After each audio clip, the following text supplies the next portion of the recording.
শোনো, আমি পড়তে গেলাম, আর আজকে ফিরতে একটু লেট হবে। স্যার বলেছে আজকে এক্সট্রা ক্লাস করাবে। কি? কোথায় যাবি? Extra class?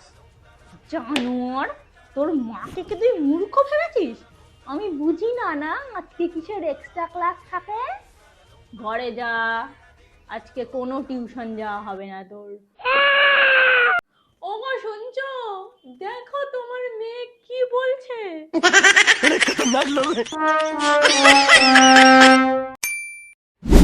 কি রে মনা, বসে আছিস যে, কোথাও বেরোবি না আজ?